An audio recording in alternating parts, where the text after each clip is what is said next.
시간이 흘러도 변하지 않는 것이 있습니다. 바로 사람의 마음입니다. 나는 전쟁터에서 두려움을 보았고 배신을 당했으며 사랑하는 이들을 잃었습니다. 백의종군의 치욕도 겪었고 조정의 의심 속에서도 묵묵히 나아가야 했습니다. 그 모든 순간 나는 한 사람의 인간이었습니다. 장군이기 전에 아버지였고 아들이었으며 때로는 무너지고 싶어하는 연약한 존재였습니다. 여러분도 그러하실 겁니다. 60년 넘게 이 땅을 살아오시며 한국전쟁의 상흔을 겪으신 분도 계시고 가난과 굶주림을 이겨내며 자식을 키우신 분도 계실 것입니다. 산업화의 경랑 속에서 땀 흘려 일하셨고 IMF의 한파도 견뎌내셨습니다. 그리고 지금 인생의 황혼을 맞이하며 때로는 외로움을, 때로는 상실감을 느끼실지도 모릅니다. 하지만 나는 감히 말씀드립니다. 여러분은 이미 전사입니다. 60여 년의 전장을 통과하신 분들입니다. 그 누구도 함부로 평가할 수 없는 존엄한 삶의 항해자이십니다. 오늘 나는 여러분께 나의 이야기를 들려드리고자 합니다. 전쟁의 이야기이지만 결국은 삶의 이야기입니다. 두려움과 용기에 관한 이야기이고 고난과 인내에 관한 이야기이며 인간에 관한 그리고 죽음과 유산에 관한 이야기입니다. 부디 편안히 들어주십시오. 그리고 여러분 자신의 삶과 견주어 보십시오. 우리는 시대는 다르지만 같은 인간으로서 같은 고민을 했던 동행자이니까요. 제한장 두려움 앞에 선 인간, 명량, 12척의 배 앞에서 정유년 9월 16일, 명량 바다. 나에게 남은 배는 겨우 12척이었습니다. 앞바다에는 외선 330여 척이 몰려오고 있었습니다. 병사들의 눈빛을 보았습니다. 그 안에는 두려움이 가득했습니다. 어떤 이는 떨고 있었고 어떤 이는 이미 죽음을 받아들인 듯 멍하니 바다를 바라보고 있었습니다. 나 역시 두려웠습니다. 사람들은 나를 불패의 장군이라 부릅니다. 하지만 나도 한낱 인간이었습니다. 그날 아침 갑판에 홀로 서서 밀려오는 적선을 바라보며 나는 생각했습니다. 이것이 마지막일까?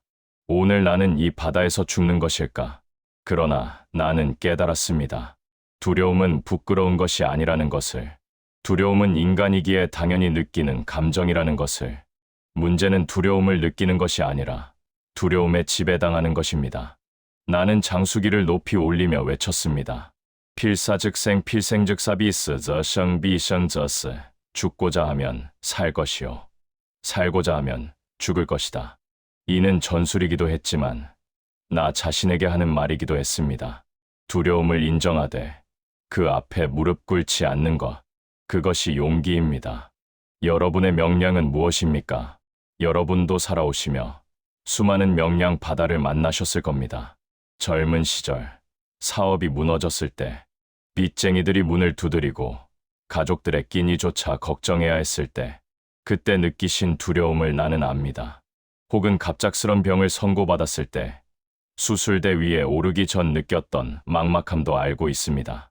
자식이 사고를 당했다는 소식을 들었을 때의 그 순간, 배우자가 위독하다는 전화를 받았을 때의 그 전율, 그 모든 것이 여러분만의 명량 바다였습니다. 하지만 여러분은 견뎌내셨습니다. 어떤 분은 새벽 시장에 나가 좌판을 펼치며 하루하루를 버티셨을 겁니다. 어떤 분은 공장에서 밤낮 없이 일하며 자식 학비를 마련하셨을 겁니다. 또 어떤 분은 병상에 누운 가족을 간호하며 자신의 눈물을 삼키며 웃어 보이셨을 겁니다. 그것이 바로 용기입니다. 용기는 두려움이 없는 상태가 아닙니다. 두려움을 느끼면서도 그럼에도 불구하고 해야 할 일을 하는 것입니다. 떨리는 손으로 키를 잡는 것입니다. 무너지는 마음을 부여잡고 한 걸음 더 나아가는 것입니다. 지금, 이 순간의 두려움, 지금도 두려움은 있으실 겁니다. 나이가 들어감에 따라 찾아오는 몸의 변화, 예전처럼 움직이지 않는 관절, 희미해지는 시력, 자꾸 잊어버리는 기억, 이것들이 주는 두려움을 나는 이해합니다. 나 역시 마지막 전투를 치르던 때 50살을 넘긴 몸이었습니다. 젊은 시절처럼 활을 당기는 것도 갑옷을 입는 것도 예전 같지 않았습니다. 경제적 불안도 있으실 겁니다. 저축해둔 것으로 얼마나 버틸 수 있을까? 자식들에게 짐이 되지는 않을까? 병원비는 감당할 수 있을까? 이런 걱정들이 밤잠을 설치게 만드는 것을 압니다. 외로움의 두려움도 있습니다. 친구들이 하나둘 세상을 떠나고 자식들은 바빠서 전화도 뜸하고 배우자마저 먼저 가신 분들, 혼자 식사를 하며 느끼는 그 고독, 말없는 집안의 적마, 그것이 얼마나 무서운 적인지 나는 압니다. 하지만 여러분, 기억하십시오. 나는 명량에서 12척으로 싸웠지만 혼자가 아니었습니다. 배 안에는 두려움에 떠는 병사들이 있었고 그들과 함께 나는 싸웠습니다. 우리는 서로의 두려움을 나누었고 그 두려움 속에서도 서로를 의지했습니다. 여러분도 혼자가 아닙니다. 비록 물리적으로는 혼자 계실지 모르지만 이 땅의 수많은 60대들이 비슷한 두려움을 안고 살아가고 있습니다. 그리고 무엇보다 여러분은 이미 수십 년의 전쟁을 치러낸 베테랑입니다. 여러분 안에는 그동안 쌓아온 지혜와 경험이라는 무기가 있습니다.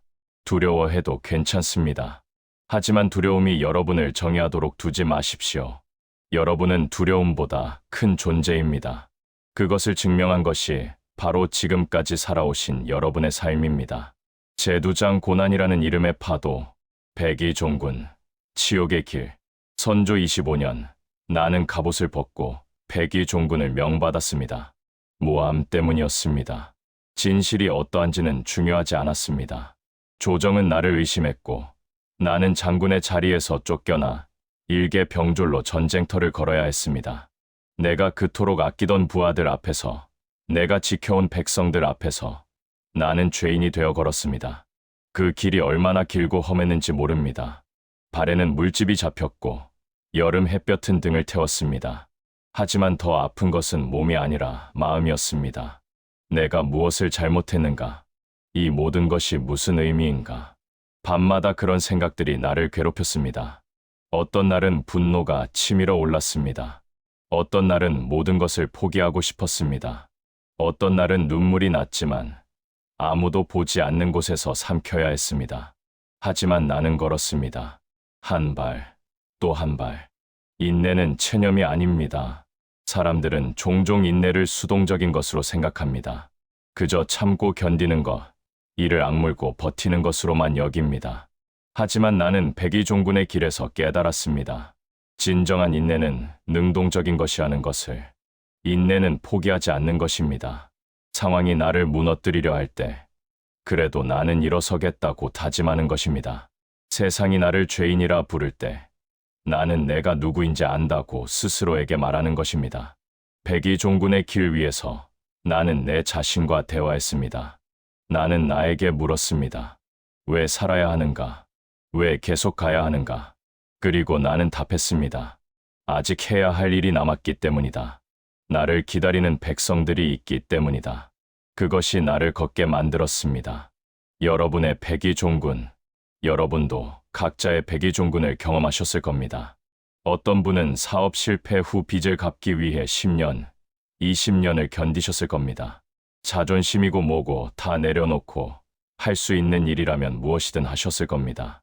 새벽 청소부터 심야 경비까지 몸이 부서져라 일하며 한 푼, 두 푼 모으셨을 겁니다.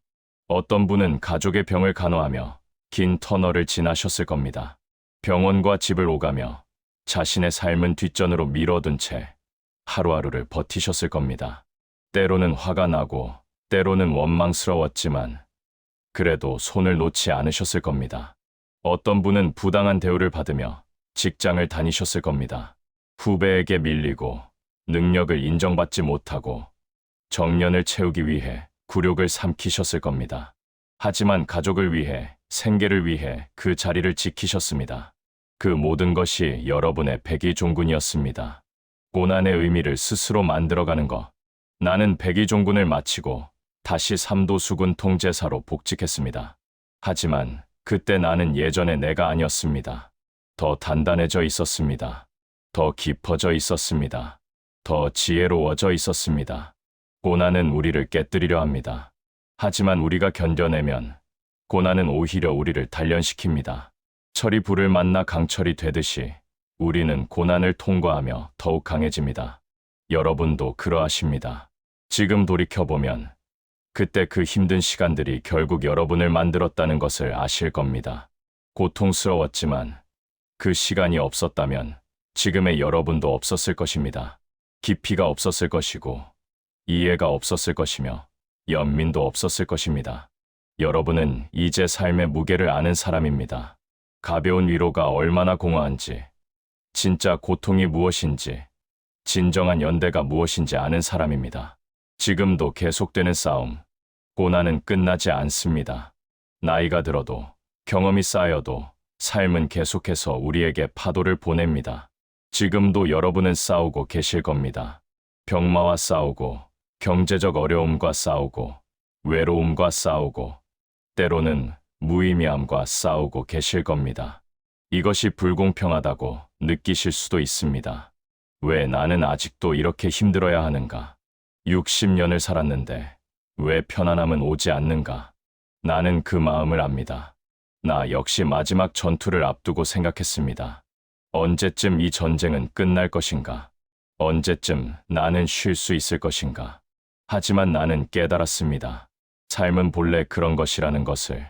우리가 숨을 쉬는 한 우리는 파도와 마주할 수밖에 없습니다.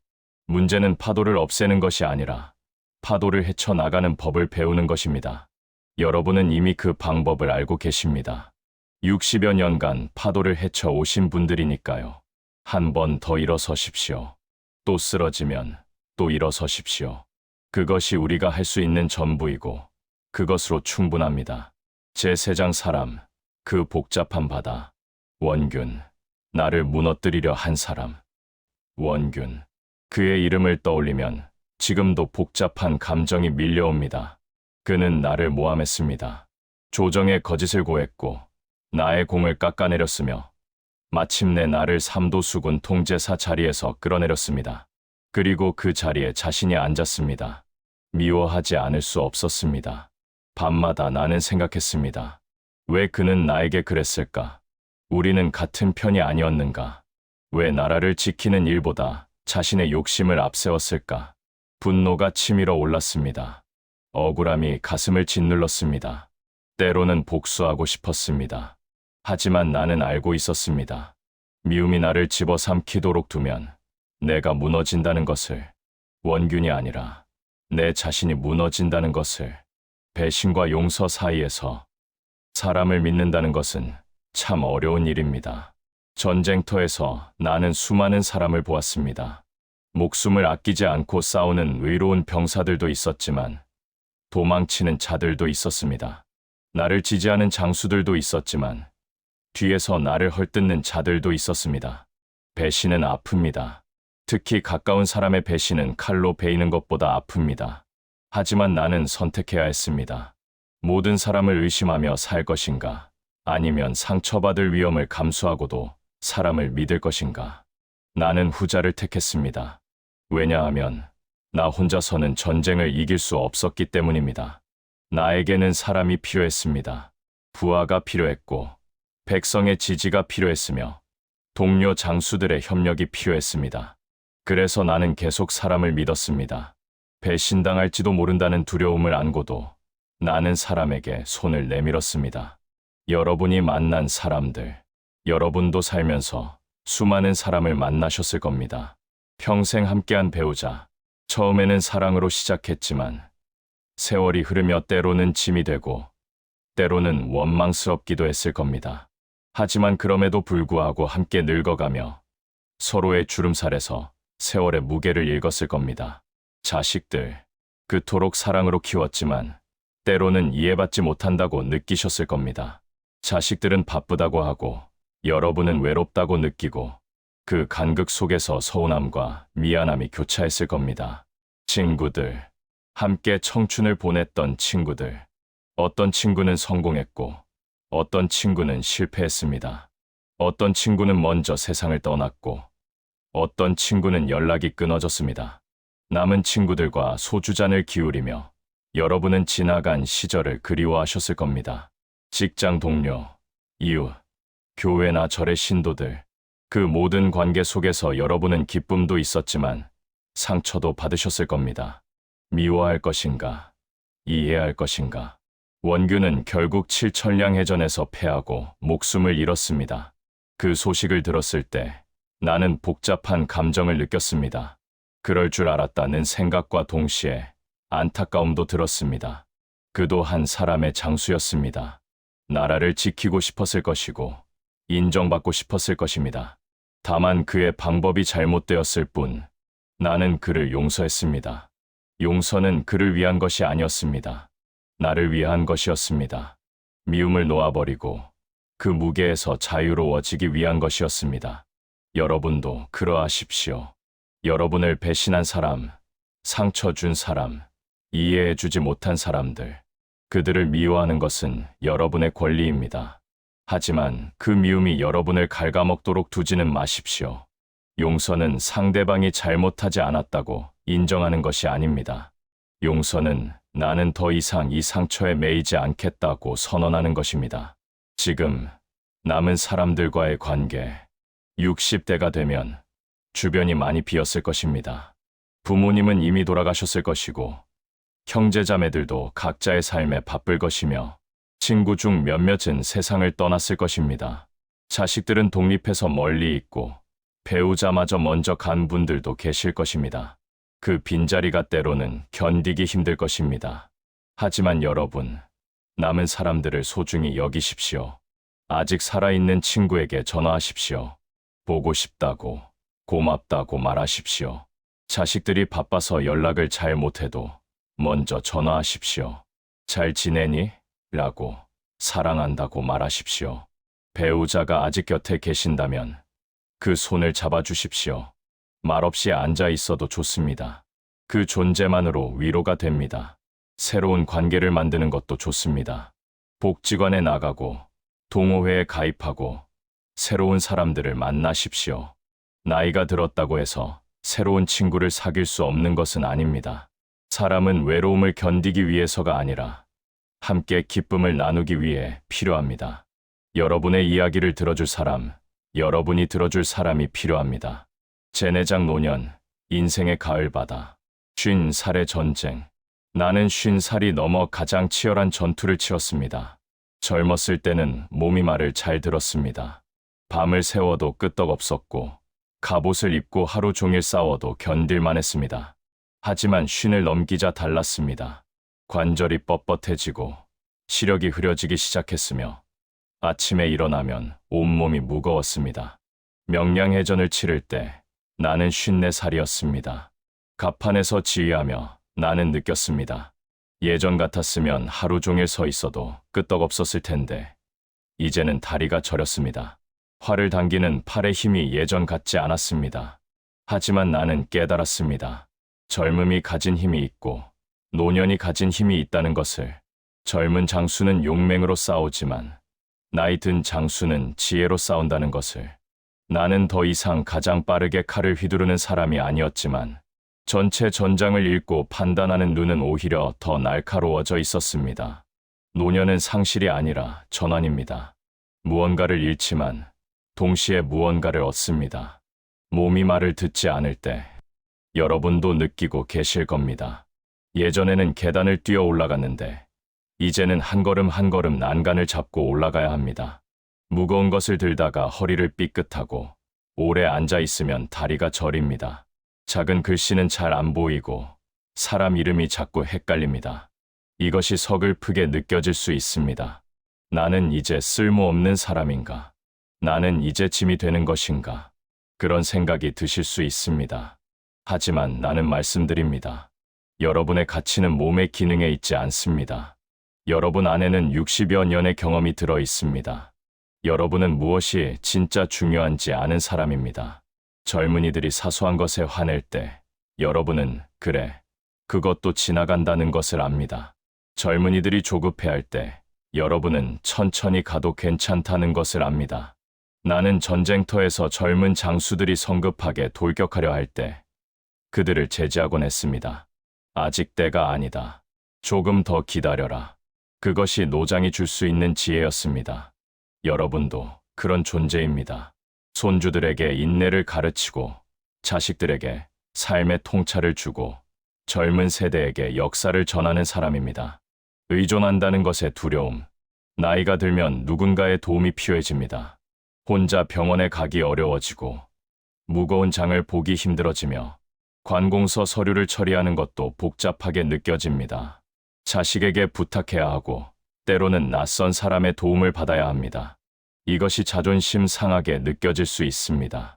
평생 남 도와주며 살았는데, 이제는 내가 도움을 받아야 하다니, 그런 마음이 드실 수 있습니다. 하지만 여러분, 도움을 받는 것은 부끄러운 일이 아닙니다. 나 역시 전쟁터에서 혼자 싸우지 않았습니다. 부하들의 도움이 있었고, 백성들의 지원이 있었으며, 때로는 젊은 장수들의 용맹에 기댔습니다. 우리는 본래 서로 의지하며 사는 존재입니다. 여러분이 젊었을 때 누군가를 도왔던 것처럼, 이제 다른 이들이 여러분을 돕는 것입니다. 이것이 세대와 세대가 이어지는 방식입니다. 받는 것을 허락하십시오. 그것도 하나의 용기입니다. 존엄을 지킨다는 것. 하지만 도움을 받는다고 해서 여러분의 존엄이 사라지는 것은 아닙니다. 나는 백의종군할 때도, 명량에서 싸울 때도 내 안의 존엄을 지키려 노력했습니다. 상황이 나를 짓밟으려 해도 내 마음만큼은 무릎 꿇지 않으려 했습니다. 여러분도 그러하십시오. 몸이 불편해져도, 경제적으로 어려워져도 여러분은 여전히 존엄한 존재입니다. 여러분의 가치는 여러분이 무엇을 할 수 있느냐에 있지 않고 여러분이 누구인가에 있습니다. 여러분은 이 나라의 산업화를 이끈 세대입니다. 여러분은 민주화를 위해 싸운 세대입니다. 여러분은 굶주림 속에서도 자식을 교육시킨 세대입니다. 그 누구도 여러분의 존엄을 빼앗을 수 없습니다. 당당하십시오. 도움을 받더라도 당당하십시오. 그것은 여러분의 권리입니다. 노년의 아름다움. 젊음에는 젊음의 아름다움이 있고, 노년에는 노년의 아름다움이 있습니다. 젊음은 꽃봉오리처럼 생기발랄하지만, 노년은 가을 바다처럼 깊고 고요합니다. 젊음은 빠르게 달리지만, 노년은 천천히 걸으며 길 위에 돌멩이 하나하나를 봅니다. 여러분의 주름살은 부끄러운 것이 아닙니다. 그것은 여러분이 살아온 세월의 지도입니다. 흰머리는 약점이 아니라 훈장입니다. 느려진 걸음은 무능이 아니라 신중함입니다. 나는 마지막 전투를 앞두고 거울에 비친 내 얼굴을 보았습니다. 주름이 깊게 패여 있었고 머리는 반백이었으며 눈가에는 피로가 가득했습니다. 하지만 나는 그 얼굴이 싫지 않았습니다. 그것은 내가 살아온 증거였으니까요. 여러분도 거울을 보십시오. 그리고 그 얼굴을 사랑하십시오. 그것은 60여 년을 견뎌낸 전사의 얼굴입니다. 제5장 나라와 가족, 우리가 지켜온 것들, 무엇을 위해 싸웠는가? 전쟁터에서 나는 종종 스스로에게 물었습니다. 나는 무엇을 위해 싸우는가? 조정을 위해서? 아니었습니다. 조정은 나를 의심했고 모함했으며 백의종군을 시켰습니다. 명예를 위해서? 그것도 아니었습니다. 명예 같은 것은 전쟁터에서 사치였습니다. 나는 백성을 위해 싸웠습니다. 외구에게 집을 잃고 떠도는 사람들, 가족을 잃고 우는 아이들, 전쟁으로 삶이 무너진 평범한 사람들, 그들이 다시 평화롭게 살 수 있기를, 그들의 자식이 전쟁 없는 세상에서 자랄 수 있기를 바라며 싸웠습니다. 그것이 나의 싸움이었습니다. 여러분이 지켜온 것들, 여러분도 무언가를 위해 싸워오셨습니다. 전쟁의 폐허 위에서 여러분은 이 나라를 다시 일으켰습니다. 맨손으로 공장을 짓고 논밭을 일구고 도로를 만들었습니다. 여러분의 땀이 이 나라의 기적을 만들었습니다. 가족을 위해서도 싸웠습니다. 자식이 굶지 않도록, 배울 수 있도록, 더 나은 삶을 살 수 있도록 여러분은 자신의 꿈을 포기하고 자신의 고통을 삼키며 가족을 지켰습니다. 그것이 여러분의 전쟁이었습니다. 공동체의 의미. 나는 전쟁에서 깨달았습니다. 혼자서는 아무것도 할 수 없다는 것을. 아무리 뛰어난 장수라도 병사가 없으면 전쟁을 이길 수 없습니다. 아무리 훌륭한 전략이 있어도 백성의 지지가 없으면 이길 수 없습니다. 우리는 함께 싸웠고 함께 이겼습니다. 여러분도 그러하셨을 겁니다. 동네 사람들과 품앗이를 하며 농사를 지었고 개를 만들어 서로 돕고 어려운 일이 있으면 온 동네가 나서서 도왔습니다. 그것이 공동체였습니다. 하지만 지금은 많이 변했습니다. 옆집에 누가 사는지 모르고 아파트 복도에서 이웃과 마주쳐도 인사하지 않으며 모두가 각자의 삶에만 바쁩니다. 외로우실 겁니다. 다시 연결되기. 하지만 여러분, 공동체는 다시 만들 수 있습니다. 복지관에 나가십시오. 경로당에 가십시오. 교회나 절, 성당에 나가십시오. 그곳에서 여러분과 비슷한 사람들을 만날 수 있습니다. 함께 밥을 먹고 이야기를 나누고 웃으십시오. 온라인도 좋습니다. 요즘은 60대도 스마트폰을 사용합니다. 유튜브를 보고 카카오톡으로 친구들과 연락하고 온라인 모임에 참여하십시오. 세상은 여전히 넓고 연결될 방법은 많습니다. 봉사활동도 좋습니다.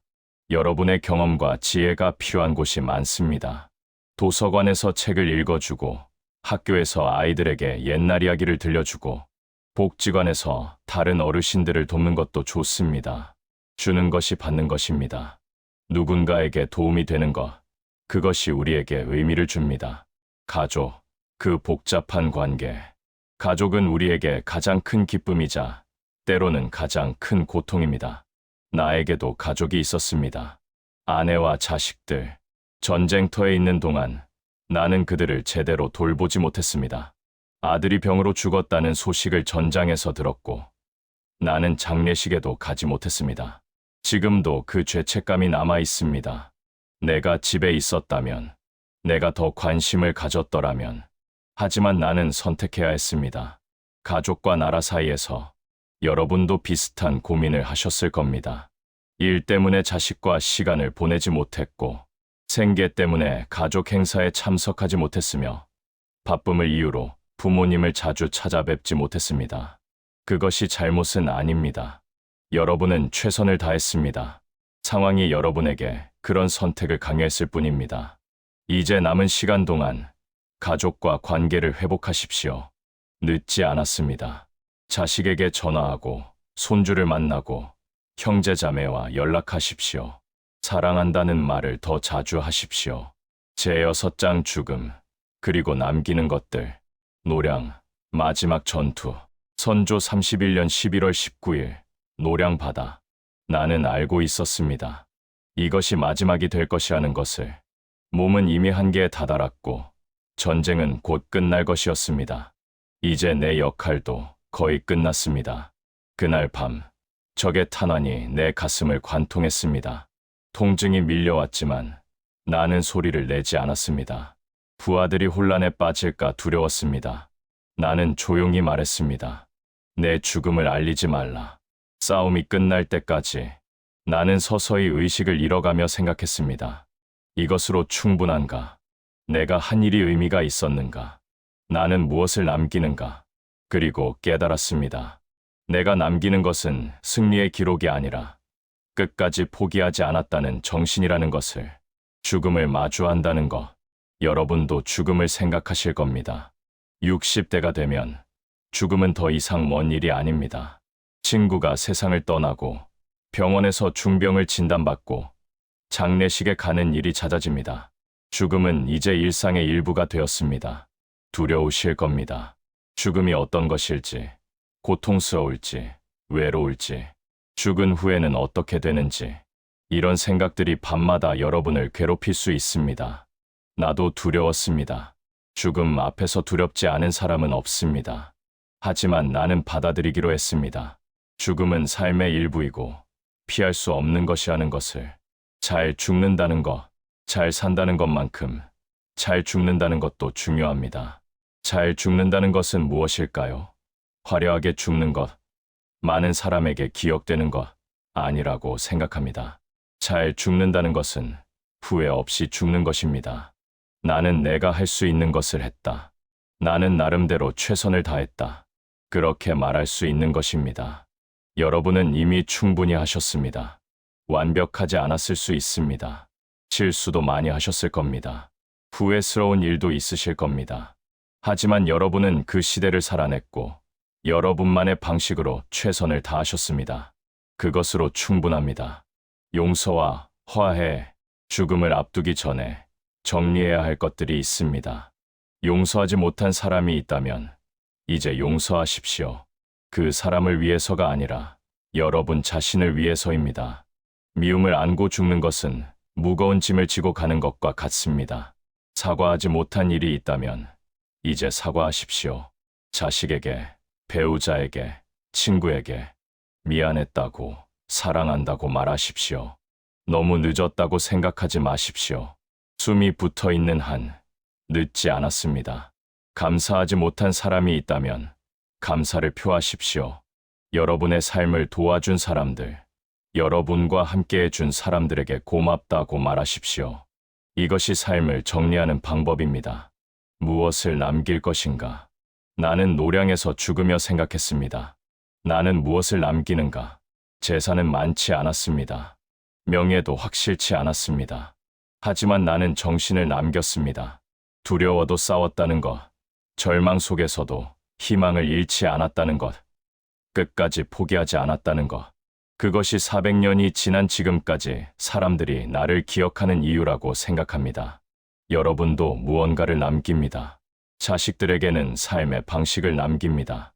여러분이 어떻게 고난을 견뎠는지, 어떻게 가족을 사랑했는지, 어떻게 정직하게 살았는지, 그것이 자식들의 밑거름이 됩니다.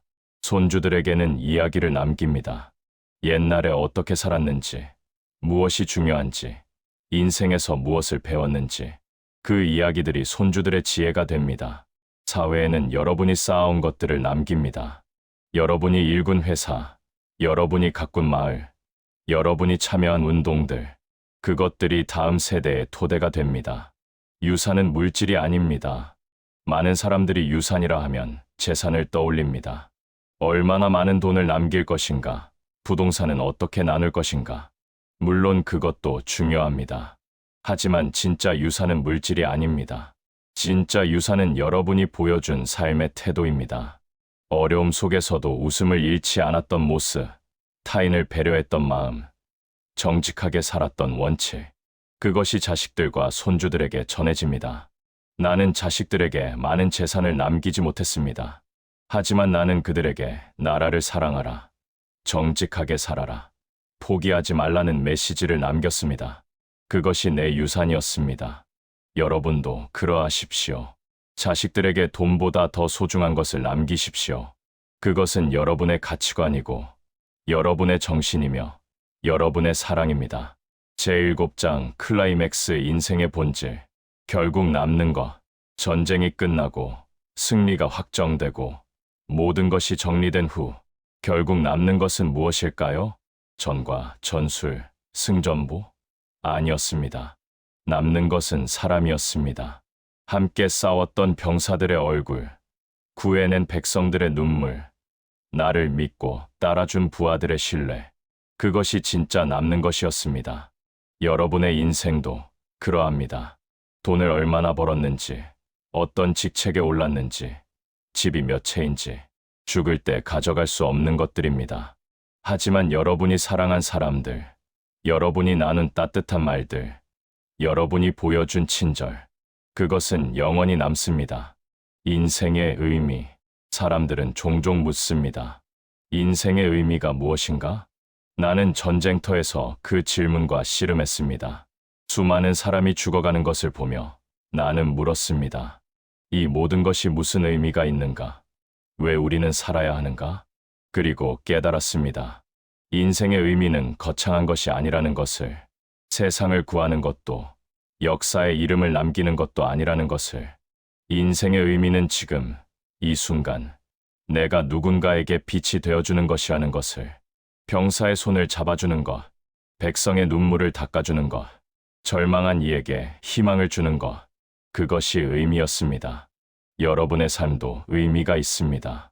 자식을 키운 것, 가족을 지킨 것, 정직하게 산 것, 누군가를 도운 것, 그 모든 것이 의미입니다. 거창하지 않아도 괜찮습니다. 작은 것들이 모여 큰 의미를 만듭니다. 후회 없는 삶. 나는 노량에서 죽으며 후회가 없었다고 말할 수는 없습니다. 가족과 더 많은 시간을 보내지 못한 것, 아들의 죽음을 곁에서 지켜주지 못한 것, 부하들을 더 많이 살리지 못한 것, 후회는 있었습니다. 하지만 나는 알고 있었습니다. 나는 내가 할 수 있는 것을 했다는 것을, 완벽하지 않았지만 최선을 다했다는 것을. 후회 없는 삶이란 실수하지 않은 삶이 아닙니다. 후회 없는 삶이란 그래도 나는 최선을 다했다고 말할 수 있는 삶입니다. 여러분도 그러하십니다. 완벽하지 않으셨을 겁니다. 실수도 하셨고 잘못된 선택도 하셨을 겁니다. 하지만 여러분은 여러분만의 방식으로 최선을 다하셨습니다. 그것으로 충분합니다. 스스로를 용서하십시오. 그리고 자랑스러워하십시오. 지금 이 순간 나는 죽어가며 깨달았습니다. 결국 우리에게 있는 것은 지금 이 순간뿐이라는 것을. 과거는 이미 지나갔고 미래는 아직 오지 않았습니다. 우리가 살 수 있는 것은 오직 현재뿐입니다. 여러분, 과거에 매이지 마십시오. 그때 그렇게 하지 말았어야 했는데, 그때 다른 선택을 했더라면. 과거는 바꿀 수 없습니다. 과거를 후회하는 것은 이미 지나간 파도를 붙잡으려는 것과 같습니다. 미래를 너무 걱정하지도 마십시오. 나중에 어떻게 되려나, 얼마나 더 살 수 있을까?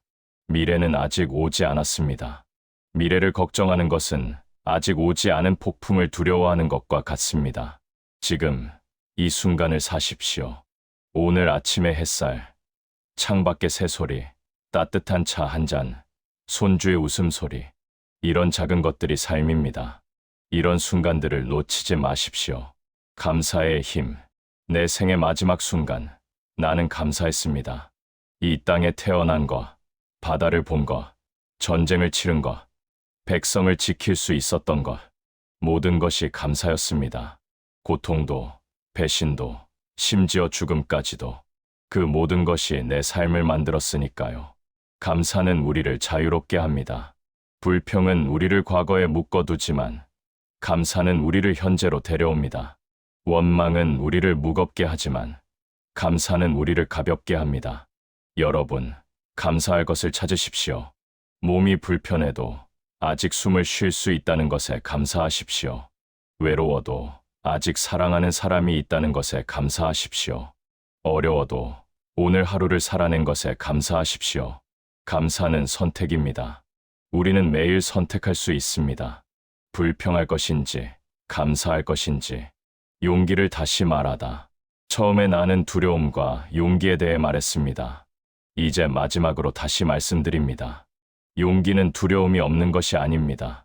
용기는 두려움에도 불구하고 나아가는 것입니다. 여러분은 이미 그것을 증명하셨습니다. 전쟁의 폐허에서, 가난의 고통 속에서, 상실의 슬픔 속에서 여러분은 계속 나아가셨습니다. 이제 남은 여정도 그렇게 가십시오. 죽음이 두렵더라도, 병이 무섭더라도, 외로움이 괴롭더라도 한 걸음씩 나아가십시오. 그것이 용기입니다. 그것이 존엄입니다. 여러분은 전사입니다. 60여 년의 전장을 통과한 베테랑입니다. 남은 전투도 여러분은 해낼 수 있습니다. 에필로그 당신에게 전하는 마지막 말. 사랑하는 여러분, 긴 이야기를 들어주셔서 감사합니다. 400년 전 바다에서 싸웠던 한 장수의 이야기가 지금 이 시대를 사는 여러분에게 조금이나마 위로가 되었기를 바랍니다. 나는 완벽한 사람이 아니었습니다. 실수도 많이 했고 후회도 많았습니다. 때로는 두려웠고 때로는 절망했으며 때로는 무너지고 싶었습니다. 하지만 나는 포기하지 않았습니다. 그것이 내가 여러분께 전할 수 있는 전부입니다. 여러분도 완벽하지 않으셔도 됩니다. 실수해도 괜찮고 약해도 괜찮고 두려워해도 괜찮습니다. 중요한 것은 그럼에도 불구하고 계속 나아가는 것입니다. 쓰러져도 다시 일어서는 것입니다. 여러분은 이미 그것을 할 줄 아는 사람들입니다. 60여 년 동안 수없이 증명하셨습니다. 당신은 혼자가 아닙니다. 기억하십시오. 여러분은 혼자가 아닙니다. 이 땅의 수많은 60대들이 비슷한 고민을 하고 비슷한 두려움을 느끼며 살아가고 있습니다. 여러분은 보이지 않는 연대 속에 있습니다. 그리고 무엇보다 여러분을 사랑하는 사람들이 있습니다. 자식들이, 손주들이, 친구들이, 이웃들이 여러분을 필요로 합니다. 여러분의 존재 자체가 그들에게 의미입니다. 남은 시간을 어떻게 살 것인가? 우리에게 주어진 시간이 얼마나 남았는지는 아무도 모릅니다. 하루일 수도, 10년일 수도 있습니다. 중요한 것은 길이가 아니라 깊이입니다. 남은 시간을 의미 있게 사십시오. 사랑하는 사람들과 시간을 보내고, 하고 싶었던 일을 하고, 가고 싶었던 곳에 가십시오. 미루지 마십시오. 나중에는 오지 않을 수도 있습니다. 용서하고, 화해하고, 감사하십시오. 삶을 정리하되, 삶을 포기하지는 마십시오. 죽음을 준비하되, 삶을 놓지는 마십시오. 당신의 존재가 증거입니다. 여러분의 존재 자체가 증거입니다. 전쟁을 견뎌낸 것, 가난을 이겨낸 것, 위기를 통과한 것, 여러분이 지금 여기 살아 계신다는 사실 자체가 기적입니다. 여러분은 승리자입니다.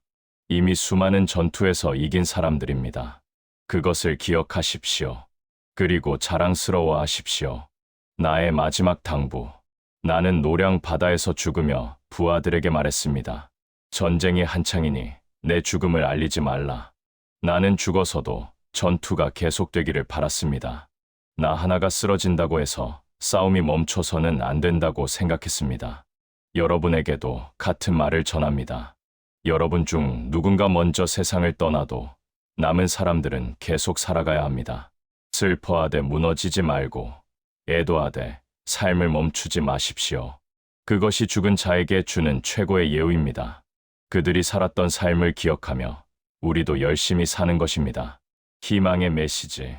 마지막으로 나는 여러분에게 희망을 전하고 싶습니다. 명량에서 12척으로 싸울 때 누구도 우리가 이길 것이라 생각하지 않았습니다. 하지만 우리는 이겼습니다. 불가능해 보이는 것도 가능해질 수 있습니다. 여러분의 삶도 그러합니다. 지금은 힘들어 보여도, 앞이 보이지 않아도 희망은 있습니다. 아침은 반드시 옵니다. 폭풍은 언젠가 지나갑니다. 고통 뒤에는 평화가 옵니다. 믿으십시오. 그리고 견디십시오. 여러분은 할 수 있습니다. 감사와 경애, 나는 여러분께 감사드립니다. 이 나라를 지켜주셔서, 다음 세대를 키워주셔서, 묵묵히 자리를 지켜주셔서, 여러분이 없었다면 지금의 대한민국도 없었을 것입니다. 그리고 경의를 표합니다. 60여 년의 파도를 헤쳐온 여러분께, 쓰러져도 다시 일어선 여러분께, 고통 속에서도 웃음을 잃지 않은 여러분께, 여러분은 진정한 전사입니다. 마지막 인사. 이제 나는 물러가겠습니다.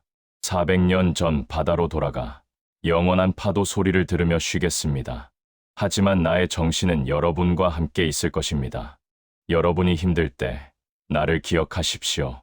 명량의 바다를, 12척의 배를, 필사즉생의 외침을 기억하십시오. 그리고 용기를 내십시오. 여러분도 할 수 있습니다. 여러분은 이미 수없이 증명했습니다. 부디 건강하십시오. 부디 행복하십시오. 부디 평안하십시오. 그리고 기억하십시오. 여러분은 이미 승리자입니다. 여러분은 이미 영웅입니다. 여러분은 이미 충분합니다. 이순신, 삼가 절하며 여러분께 경의를 표합니다. 고맙습니다. 사랑합니다. 존경합니다.